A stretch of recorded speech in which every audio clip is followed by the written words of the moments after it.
C'est toujours un plaisir de vous retrouver. Bonsoir et bienvenue à tous dans ce journal. Donc voici le sommaire. Ousmane Gawal Diallo, ministre des Transports, visite les chantiers du port de Konta, préfecture de Forêt-Caria. Un accent particulier a pour l'occasion été mis sur le respect du délai contractuel. La suite dans un court instant.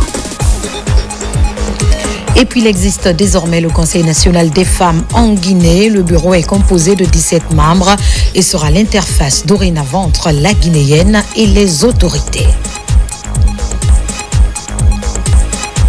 Fête internationale de la musique, des artistes guinéens se mobilisent pour la circonstance.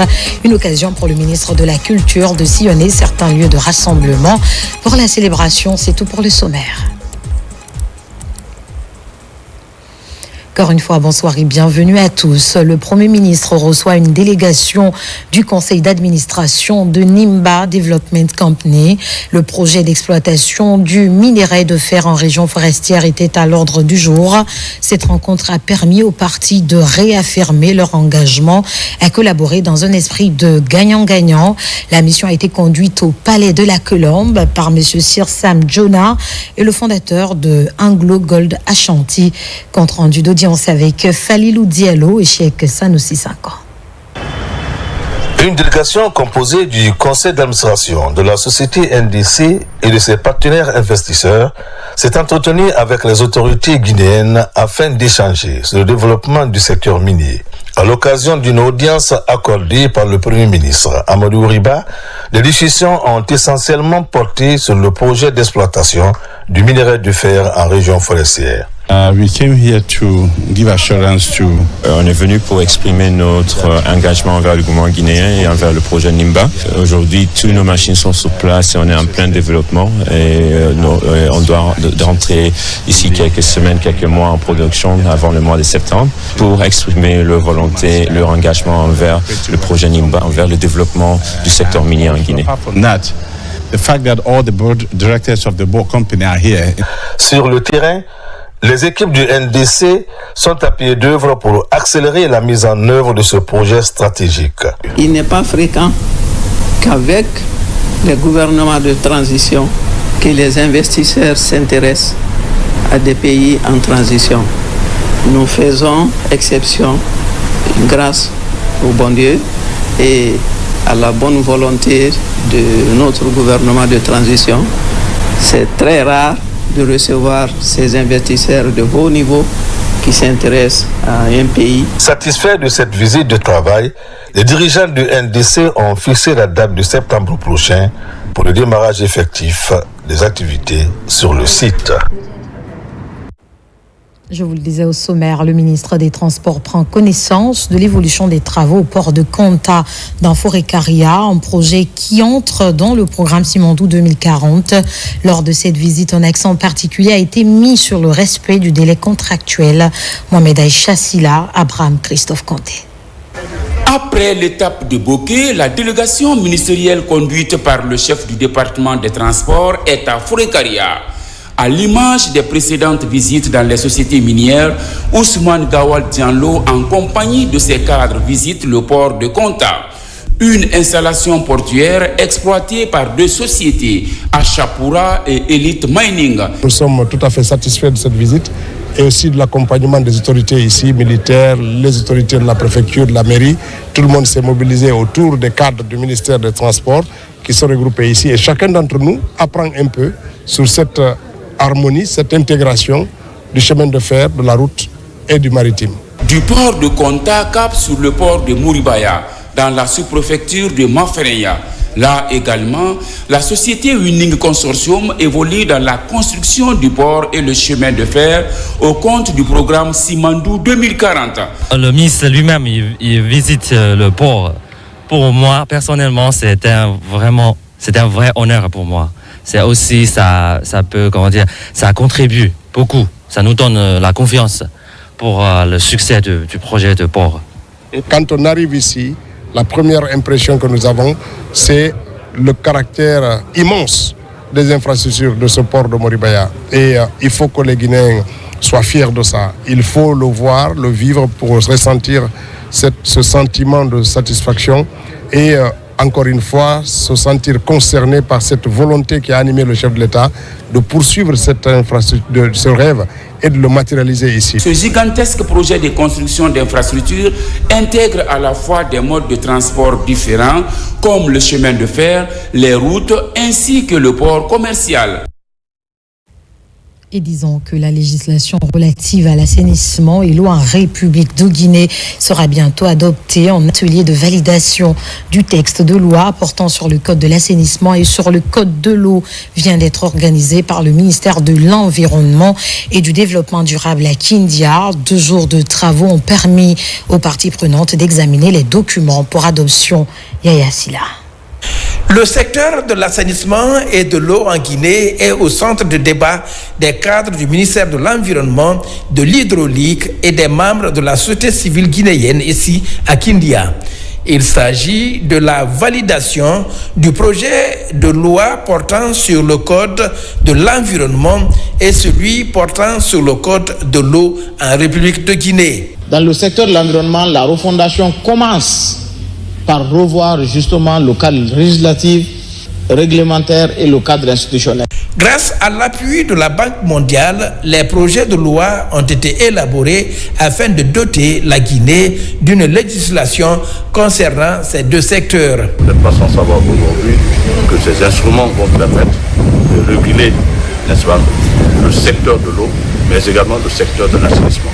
Donc il est important que nous retrouvons à Kindia pour non seulement examiner ces projets qui sont transmis au ministère de l'Environnement et afin d'amender, de critiquer et, n'est-ce pas, faire en sorte que nous puissions avoir vraiment des codes qui prennent en compte tous les aspects à la fois environnementaux, mais également des aspects qui peuvent encadrer le processus. Après la validation de ces 2 codes, ils seront envoyés au CNT pour l'adoption par les législateurs.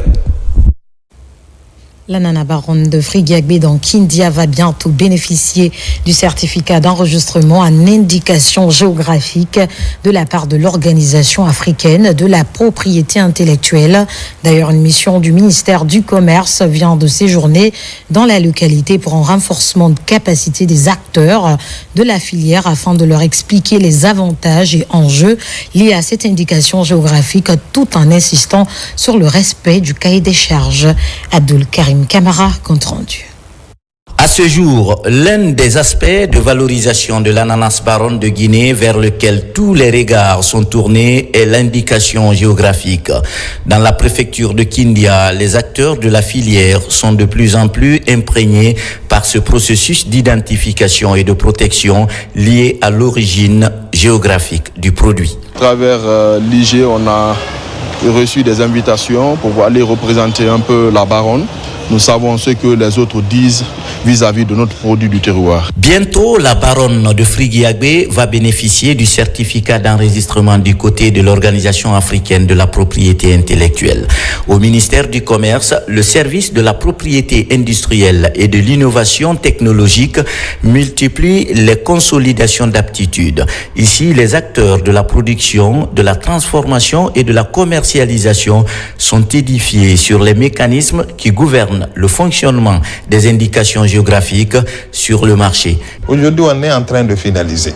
Donc, d'abord, c'est dire merci au SPI, merci au ministère du Commerce et de l'Industrie. C'est eux qui nous ont accompagnés. Pour nous, c'est une totale satisfaction que ces services-là continuent à nous appuyer. Madame la ministre du Commerce, de l'Industrie et des PME a demandé, n'est-ce pas, au SPI de s'occuper de la labellisation de certains produits phares. Et je crois que cette orientation est alignée à l'objectif, n'est-ce pas, affiché par l'Organisation africaine de la propriété intellectuelle, qui demande à ce que les différents États membres de l'organisation inscrivent dans leur plan de développement la labellisation, n'est-ce pas, des produits du terroir comme étant, n'est-ce pas, une orientation directe vers le développement des localités. Au-delà des avantages liés à l'indication géographique, l'accent est beaucoup plus mis sur le respect du cahier des charges par le comité de contrôle ad hoc afin d'éviter que d'autres pays, membres bien sûr de l'OAPI, se positionnent mieux sur la question de la baronne. Deuxième grand titre de cette édition, le Conseil national des femmes existe désormais en Guinée. Composé de 17 membres, ce bureau sera l'interface entre la guinéenne et les autorités. Ces femmes viennent de toutes les régions naturelles du pays. Mohamed de Camara, Alkali, Kobele Keita. Ce processus électoral enclenché depuis 2024 au niveau de toutes les régions du pays trouve son épilogue par la mise en place ce dimanche du Conseil national des femmes de Guinée. Un bureau de 17 membres composé des femmes venues des préfectures et des sous-préfectures du pays. Cette première assemblée générale constitutive porte à la tête des femmes de Guinée Mbalou Kaba, très connu dans le milieu des femmes, notamment à l'intérieur du pays. C'est un sentiment de joie et de satisfaction. Puisque ce Conseil national qui vient d'être mis en place aujourd'hui, c'était quelque chose de tant attendu par les femmes de la Guinée. Nous remercions d'abord Monsieur le Président de la République, le général Mamadi Doumbouya, puisqu'il vient de nous donner un trésor. Et nous, les femmes de Guinée, nous allons conserver ce trésor-là. Et nous lui disons merci. L'opération est garantie par les émissaires des ministères de la Justice, de l'administration du territoire, de la promotion féminine et de la société civile. La mise en place du Conseil national de Guinée, pour moi, est très stratégique pour la transition guinéenne actuelle, parce que c'est la première fois que la Guinée aura une plateforme structurée au niveau des femmes, ce qui va les permettre de participer de manière inclusive à la vie politique, économique et sociale de notre chère Guinée. Les 40 femmes concernées directement par le scrutin apprécient le déroulement du processus et se disent rassurées quant à la représentativité de cette couche qui représente 52% de la population guinéenne. J'ai un sentiment de joie, d'émotion, de satisfaction par rapport à l'élection du Bureau national des femmes-filles de Guinée. Ce bureau de 17 membres va désormais défendre les intérêts de la Guinéenne sur tout le territoire national et à l'international. Ce nouveau bureau sera présenté officiellement demain lundi au gouvernement pour prendre acte officiellement de son élection. À l'image des autres préfectures du pays, 2 couveuses viennent d'être offertes à l'hôpital préfectoral de l'Elouma, ce après la prise en charge gratuite de l'accouchement, ce dont s'inscrit dans le cadre de l'amélioration du système de santé maternelle et néonatale en Guinée. Sarafdine Diallo, Sona Sagno. Depuis l'avènement du CNRD, l'accès universel à des soins de santé de qualité figure parmi les priorités du président général Mamadi Doumbouya. Partout à travers le pays, des infrastructures modernes émergent, accompagnées d'un équipement médical de plus en plus performant. Dans cette dynamique, le gouvernement, à travers le ministère de la Santé et de l'Hygiène publique, vient de doter l'hôpital préfectoral de l'Elouma de 2 couveuses, d'une clinique mobile et d'une ambulance médicalisée. Je suis particulièrement heureux car ce don contribue à sa vision de donner à nos populations des soins de santé de qualité à travers des infrastructures fonctionnelles, équipées et disposant d'un personnel qualifié. Ces 2 couveuses viennent à point nommé pour combler les équipements qui sont là. Et à travers ces équipements, nous allons essayer d'améliorer la santé néonatale et sauver les nouveaux-nés qui en ont besoin. La cérémonie de remise a mobilisé autorités administratives, sanitaires et citoyens. On remercie les donateurs pour l'obtention de ces couveuses et on recommande aux populations de l'Elouma d'en faire bon usage. Je demande aux parents d'enfants, aux mères, de faire confiance à notre équipe. Désormais, nous avons des équipements importants qui sont modernes pour la prise en charge des enfants. Après la gratuité des accouchements assurés par du personnel qualifié, ces nouvelles couveuses viennent renforcer la lutte contre la mortalité maternelle et néonatale à l'Elouma. À l'occasion de la Journée internationale de la lutte contre la drépanocytose, plusieurs activités ont été entreprises par la mairie de Ratema, parmi lesquelles figurent des dépistages gratuits, dons de sang et la distribution de produits pharmaceutiques.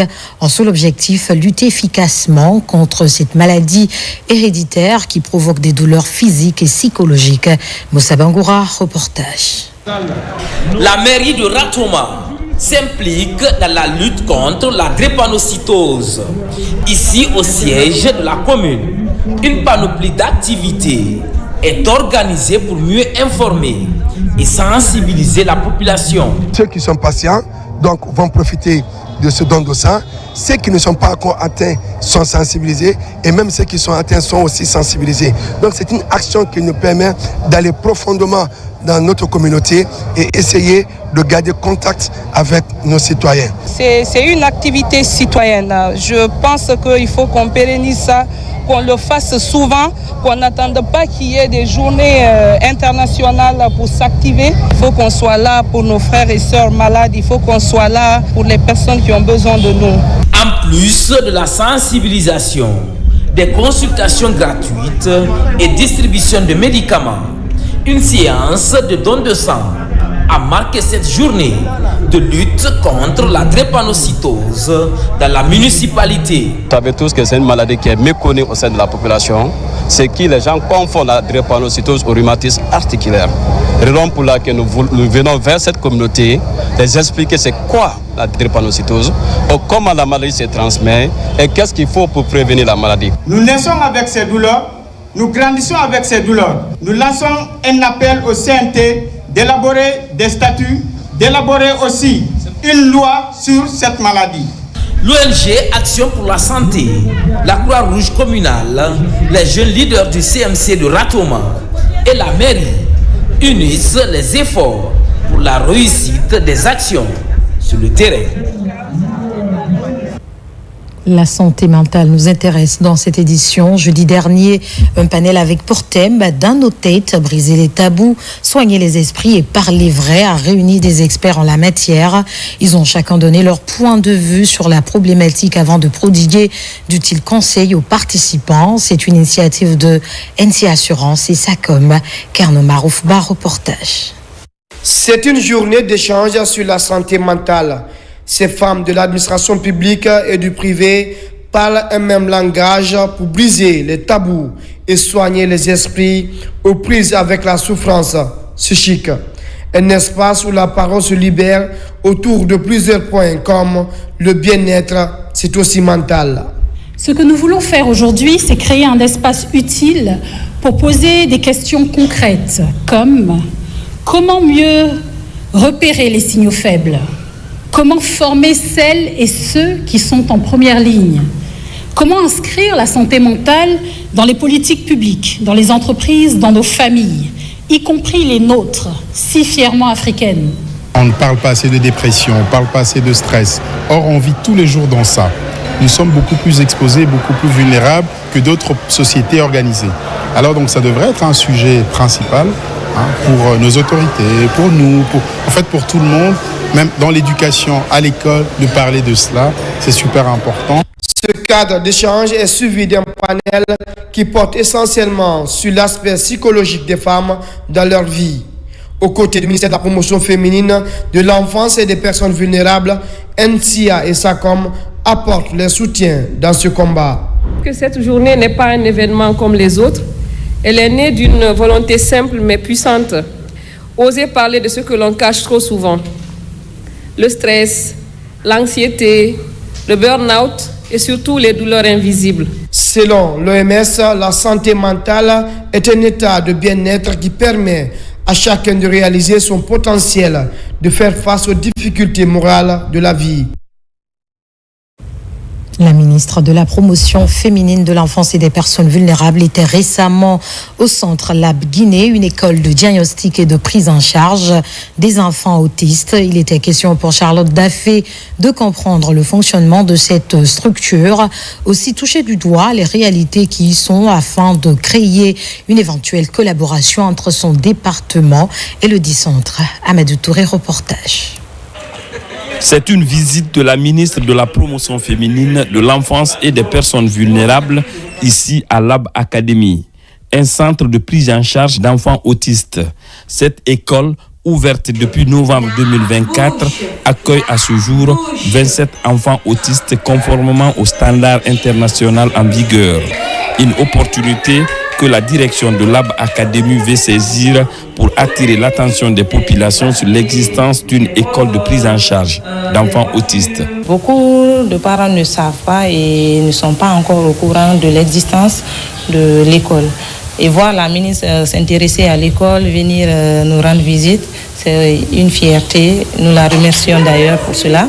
Cette visite qui s'inscrit dans les activités du mois de l'enfant guinéen a permis à la ministre Charlotte Daffé de faire le tour de ce centre moderne de diagnostic et de prise en charge avant de passer son message à l'endroit des parents d'enfants vivant sous le spectre de l'autisme. Aujourd'hui, avoir un centre qui les prend en charge, c'est vraiment quelque chose de très salutaire. Je tiens à féliciter l'initiatrice de l'ouverture de ce centre parce qu'elle va accompagner l'État. Elle accompagne aussi les parents qui sont en difficulté et qui aujourd'hui savent où aller, pourront être orientés. Pour cette première visite de la ministre dans ce centre, la direction de l'école a profité pour remercier la responsable du département de la promotion féminine, de l'enfance et des personnes vulnérables pour cette solidarité à l'endroit de ces enfants autistes. À Forêt-Caria, près de 3000 cartons de cuisses de poulet impropres à la consommation viennent d'être incinérés. Ces denrées alimentaires avariées ont été saisies au port autonome de Conakry par les agents de la Direction nationale des services vétérinaires du ministère de l'Agriculture et de l'Élevage. Fodé Camara pour plus de précisions. Dans la préfecture de Forêt-Caria, à Maferenya, loin du regard de la population, la Direction nationale des services vétérinaires du ministère de l'Agriculture et de l'Élevage procède à la destruction, à l'incinération et à l'enfouissement de près de 3000 cartons de cuisses de poulet impropres à la consommation. Une saisie réussie grâce au service déconcentré de la Direction nationale des services vétérinaires postés au port de Conakry. Les services vétérinaires du port ont procédé à la saisie d'un conteneur frigorifique contenant de 2733 cartons de cuisses de poulet altérées. À l'ouverture du conteneur, nous avons senti la putréfaction des produits.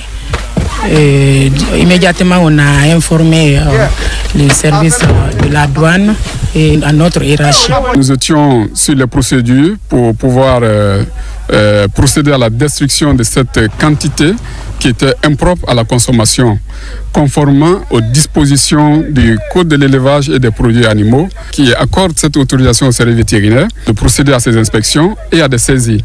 Et lorsqu'il y a des saisies, la destruction doit se faire sous la surveillance des services vétérinaires. Dans cette opération d'enfouissement, tous les services de l'État impliqués dans la lutte contre les produits prohibés sont représentés, notamment l'Office du contrôle de qualité et l'environnement. Cet enfoncement est en train de bien se passer dans les normes de l'environnement. Nous sommes en train de faire un enfoncement rationnel et écologique parce que nous sommes venus dans une zone sans agglomération et ni à côté des cours d'eau. D'abord, la machine va écraser, broyer. Pour la préservation de la santé publique, l'Office du contrôle de qualité du ministère du Commerce et la Direction nationale des services vétérinaires du ministère de l'Agriculture et de l'Élevage travaillent conjointement. Une équipe multidisciplinaire pour contrôler au quotidien la qualité des produits importés ou des produits locaux destinés aux consommateurs. Dans l'actualité encore, les agents vétérinaires de la région de Bokeh étaient récemment en conclave. Il était question de renforcer leur capacité sur la communication d'un outil de travail pour faciliter la remontée des informations sur les maladies animales. Younoussa Tawel Kamara pour en savoir plus.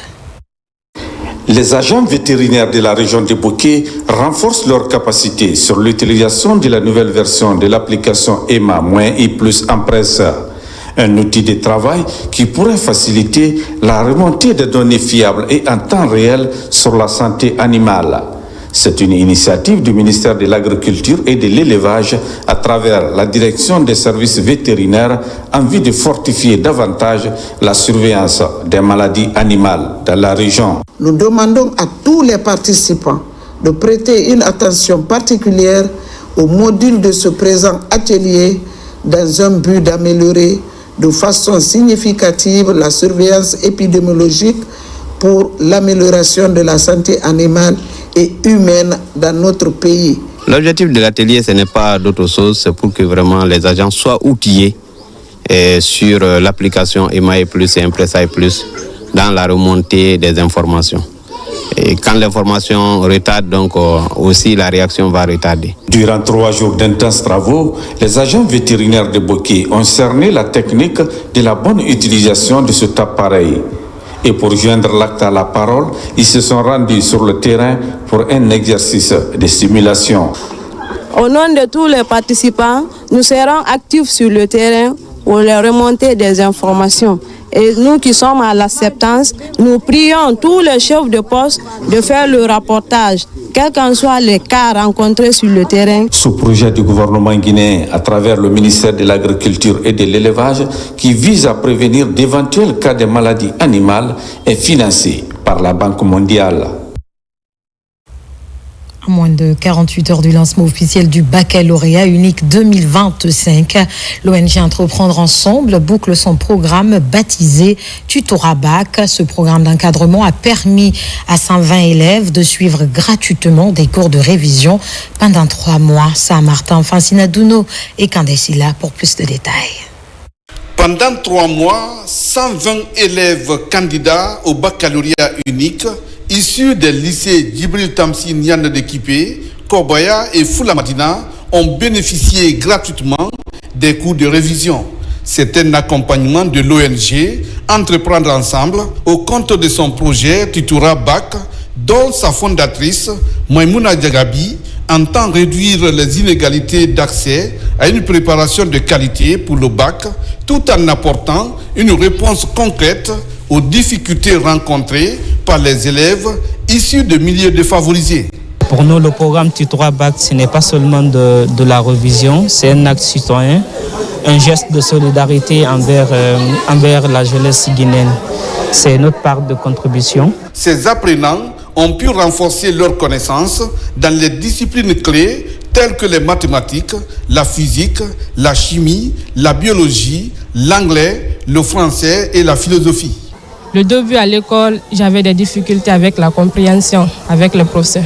Je me suis dit, ok, je peux partir à l'ONG Entreprendre Ensemble, essayer avec le professeur. J'avais les difficultés avec la chimie. Ouais. La chimie, ça me fatiguait beaucoup. Une fois ici à l'ONG Entreprendre Ensemble, j'avais vu que mon niveau s'est amélioré. On a été contactés afin que nous puissions venir dispenser les cours moyennant quelque chose. Et à la suite de ça, ils ont pris tous les frais de révision pour ces enfants. Donc dans ça, nous avons eu à nous engager, comme on le dit souvent, être dans leur esprit. On s'est pas mal battu pendant tout au long de ces 3 mois. L'édition 2025 du projet Tutorat Bac s'achève sur une note d'espoir avec une remise de boîtes mathématicales aux candidats récipiendaires de ce projet, laissant derrière elle une trace indélébile dans le parcours de nombreux jeunes élèves de Conakry, désormais mieux outillés pour affronter les épreuves du baccalauréat unique avec brio afin de réussir leur avenir académique. Dans un autre registre à Beila, l'unité devient une force et la paix en choix collectif. C'est ce qui ressort de la rencontre de concertation entre filles et fils de la localité. Par la même occasion, ils ont réaffirmé leur engagement à soutenir le CNRD dans sa vision de refondation. L'ancien Kamisoko, Mohamed Salioupa et Mohamed Lamine Diallo. Dans la préfecture de Beila, une rencontre de concertation et d'échange vient de rassembler les forces vives de la localité autour d'un objectif commun, renforcer l'unité, consolider la paix et soutenir les actions du CNRD en faveur d'un développement durable. Depuis que je suis là pour la première fois, je vois la maison des jeunes remplie comme ça. Les gens sont venus de partout, toutes les sous-préfectures de Beila. Nous devons savoir que nous sommes un. Il faut qu'il y ait la paix pour qu'on puisse aboutir à un développement. Vous avez répondu massivement à cette invitation. Cela me rassure davantage. Cela me rassure déjà que c'est sûr et certain qu'on sortir d'ici, que cette paisible population comprend le message des uns et des autres qui seront véhiculés et qu'ensemble nous allons regarder dans la même direction. Cette initiative mobilise les sous-préfets, les présidents des délégations spéciales, les sages, les autorités locales et des membres du CNT. De nous mettre au-dessus de ce qui nous divise pour que tous les enfants de Béla, tous les fils de Béla puissent se mettre ensemble pour soutenir le plan Mamadou Doumbouya ensemble. Donc c'est ce travail-là que nous avons fait et nous sommes contents que les jeunes leaders aient compris. Aujourd'hui, toutes les structures qui existaient à Béla, les leaders d'opinion, les mouvements de soutien, ont tous décidé de se retrouver au sein de cette nouvelle plateforme qu'on a appelée La Bonne Cause, c'est le nom de la structure, qui a pour objet non seulement d'unifier les fils de Béla, mais de faire aussi la promotion des idéaux du président de la République. Cette rencontre est l'engagement fort des fils ressortissants en faveur de la cohésion sociale. Plusieurs actions de développement durable ont été enclenchées dernièrement à Tegueria, une des localités les plus enclavées du pays. On peut citer entre autres une forte opération de reboisement et un projet de réalisation d'un poste de santé. On en sait davantage avec Mamadou Paté-Baldé, notre correspondant basé sur place. Les pistes de Tegueria se retrouvent dans l'une de ces localités. Pour cette 4e édition, le secteur de Koufa est à l'honneur. Ici, les citoyens ont procédé au lancement d'une vaste campagne de reboisement où plusieurs espèces à croissance rapide ont été mises à terre. Nous avons presque perdu la valeur de la nature sans se rendre compte. Alors pour une prise de conscience, nous voulons donner un exemple et demander à toute la population et à toutes les autorités ainsi que toute la République de la Guinée de nous venir en aide pour sauver la forêt de Tegueria. À Koufa, les habitants ne disposent qu'une école primaire peu fonctionnelle. Pas de poste de santé. Les malades et les femmes enceintes parcourent chaque jour 28 km pour bénéficier de soins au centre de santé de Tegueria. D'où l'idée de construire un poste de santé de proximité. Si nous sommes contents aujourd'hui, là on dit que le Koufa va bénéficier au moins un poste de santé. Vraiment, c'est très bon pour nous parce que nos sœurs, nos mamans souffrent. Et nous traversons un bac. Ce bac-là date de 1962. Soit aujourd'hui 63 ans. C'est devenu vétus. La traversée est difficile. Accès très difficile auprès du gouvernement qui ne cesse d'accroître le développement des localités. Un match de gala entre les ressortissants et les résidents de Tegueria, doté du trophée Elhadji Mamadou Baylosso, ambassadeur de la paix zone Afrique de l'Ouest, a mis fin à cette fête et les fils de la localité font de l'espoir sur la construction d'un pont sur le fleuve Bafing afin que ce rêve devienne une réalité. Soucieux de maintenir la paix et la quiétude dans sa localité, le préfet de Télimélé multiplie les actions de sensibilisation. Dans les sous-préfectures visitées, il a véhiculé des messages d'unité et de fraternité du chef de l'État, le général Mamadi Doumbouya. Alpha Issia Gabar, compte rendu. À plus de 30 km du centre-ville de Télimélé, la sous-préfecture de Bourwalsouki, c'est l'une des plus grandes communes rurales de Télimélé. Ici, le préfet se préoccupe de la cohésion sociale. La nécessité de cultiver la paix et la non-violence sont les grands enjeux de la campagne de sensibilisation pilotée par le préfet Lamarana Diallo. Prier pour la paix, ils ont prié pour le chef de l'État, le général Mamadi Doumbouya, parce que notre pays a besoin de la paix. Et c'est le souhait de notre président pour que tous les Guinéens conjuguent les mêmes verbes, pour que tous les Guinéens s'acceptent. De Bourwalsouki, nous voici dans la sous-préfecture de Daramaniaki. Ici, la campagne de sensibilisation est accompagnée d'une lecture du Saint-Coran. Elle est axée sur le maintien de la paix à Télimélé, zone minière par excellence. Vraiment, d'abord, nous sollicitons la paix. Nous demandons la paix. Vraiment, nous sommes très réjouis et à la situation par laquelle nous sommes très réjouis du message qui est passé par monsieur le préfet. Nous sommes très réjouis de leur collaboration. Nous continuons à prier pour la paix et l'unité nationale. Nous nous réjouissons déjà des autorités de la transition pour les réformes entreprises dans le pays.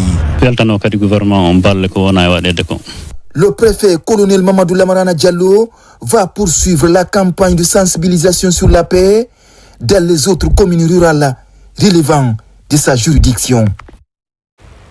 Nous poursuivons cette édition. L'exposition éducative s'est achevée à Conakry. Plus d'une dizaine d'universités malaisiennes étaient présentes. Les représentants de ces établissements d'enseignement supérieur ont échangé avec les étudiants guinéens afin qu'ils soient au bain des opportunités d'études dans ce pays d'Asie du Sud-Est. Mamadou Alpha Baldé, reportage. 4 jours durant, des dizaines d'étudiants guinéens ont échangé avec des représentants de 11 universités malaisiennes. La première édition de l'exposition éducative a permis de cimenter davantage la coopération entre la Guinée et la Malaisie dans le domaine de l'enseignement supérieur. Cette rencontre a été bien plus qu'une simple manifestation académique. Elle a été un espace d'échange, de réflexion et de vision. Elle nous a permis de réaffirmer le rôle central de l'éducation dans le développement durable de notre nation et jeter les ponts entre la Guinée et notre pays hôte, la Malaisie.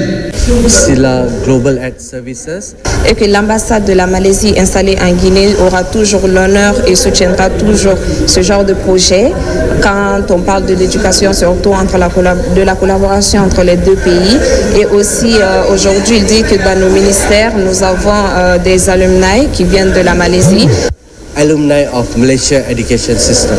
Pour célébrer les succès de cette première édition, étudiants, anciens étudiants, diplomates, représentants du Haut Conseil des Guinéens de l'étranger, cadres de l'administration se retrouvent.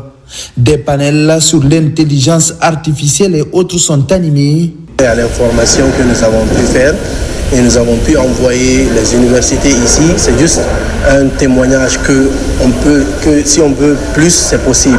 Donc ça, c'est juste un début, dans le sens où on prévoit d'avoir beaucoup plus, par exemple, de bourses pour les étudiants. La structure Sila Global Education Service, organisatrice de l'exposition, promet plus d'opportunités pour les étudiants guinéens désireux de poursuivre les études en Malaisie.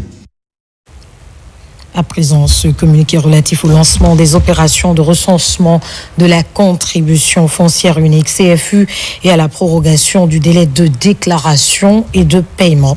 La directrice générale des impôts informe l'ensemble des contribuables que conformément aux articles 259, 260, 266 et 267 du Code général des impôts, ils sont tenus de souscrire à la déclaration et au paiement de la contribution foncière unique CFU au plus tard le 30 juin 2025.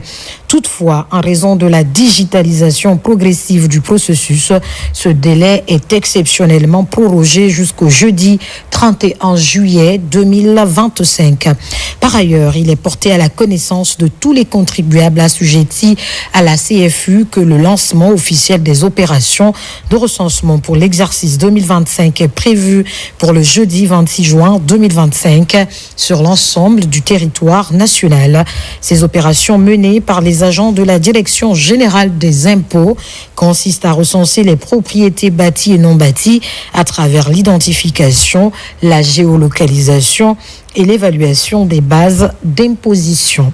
Afin d'éviter toute évaluation d'office, il est vivement recommandé aux citoyens concernés de se rendre disponibles et de collaborer activement avec les équipes de recensement en leur fournissant toutes les informations requises.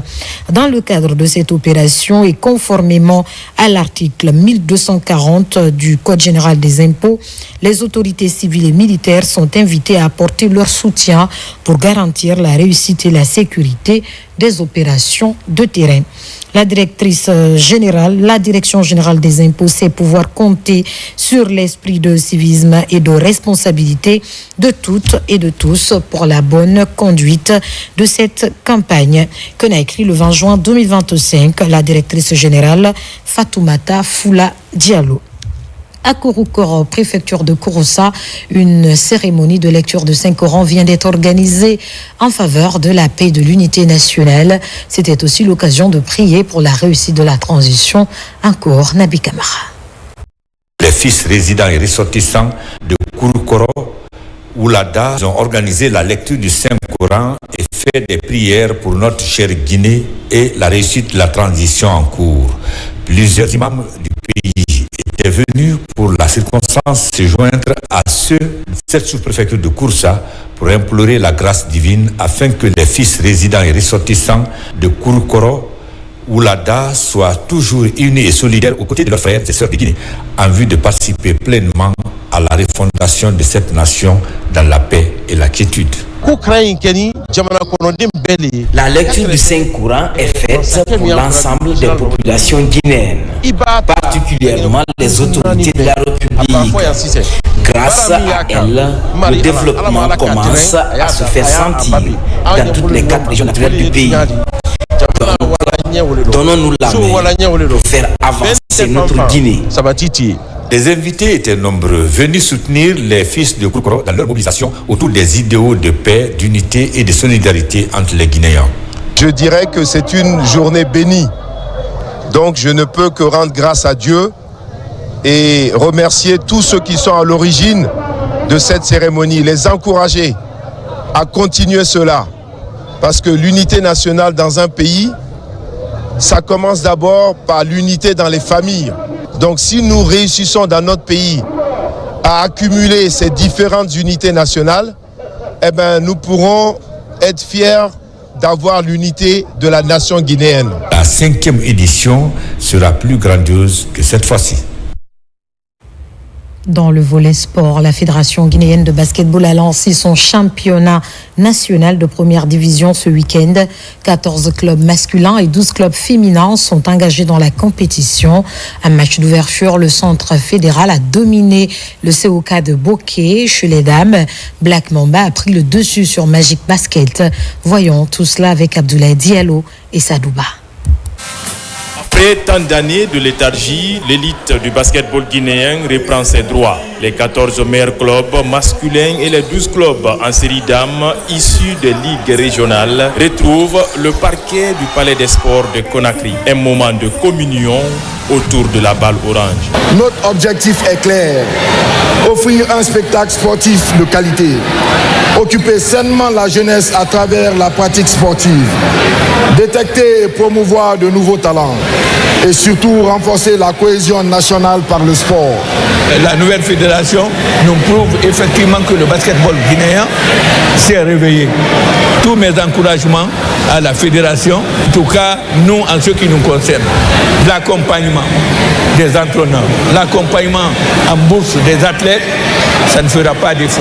Ce championnat national intégral qui s'étend sur 2 mois et 17 jours est un tremplin pour les jeunes d'exprimer leur talent dans une saine émulation. Pour ouvrir le bal, le centre fédéral se montre plus fort en s'imposant 104-40 face au coq de Bokeh. Et chez les dames, Black Mamba domine Magic Basket Club 73-40.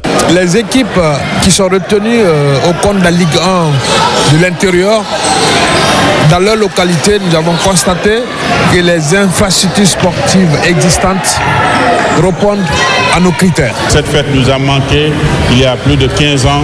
On n'avait plus évidemment de compétition au niveau national à ce niveau.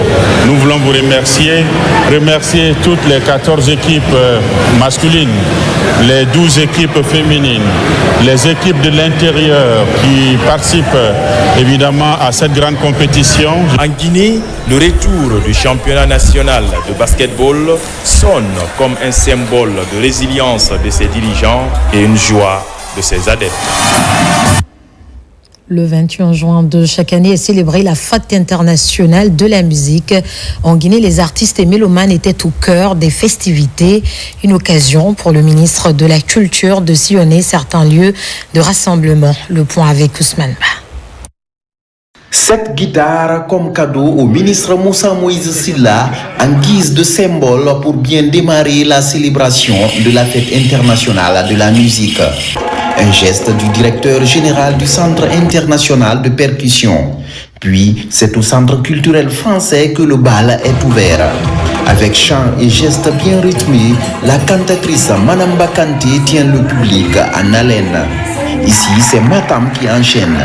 À la suite de plusieurs artistes, le groupe de percussion féminin Nimbaya offre un spectacle à la hauteur de l'événement. La délégation est ensuite accueillie par des sonorités de la musique urbaine à Bessia. C'est la fête de la musique et tout, c'est une fierté pour moi d'être là. Et je remercie notre ministre de la Culture, M. Moussa Moïse Silla, pour ce qu'il fait pour la culture. Aujourd'hui, c'est la fête de la musique et c'est notre fête aussi. Donc on ne peut pas rester à la maison sans chanter, on peut rester à la maison sans sortir. À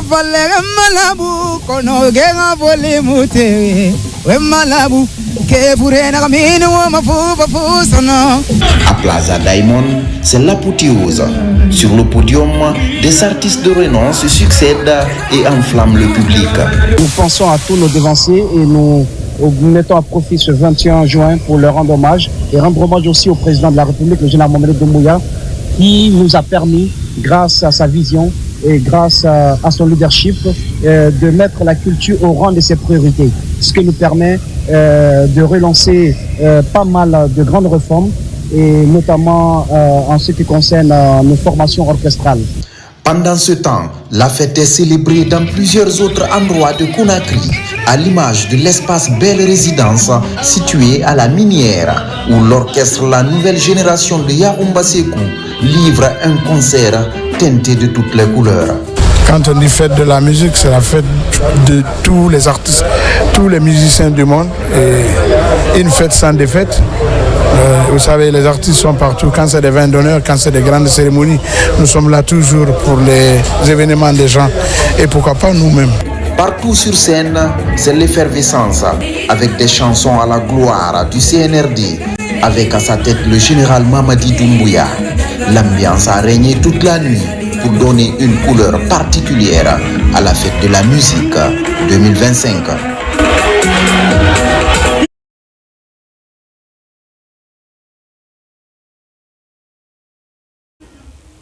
C'est la fin de ce journal. Remercie à tous de l'avoir suivi. L'actualité se poursuit sur la Guinée, notre paradis, terre de richesse, d'opportunités et d'innovation. Bonsoir et à très vite.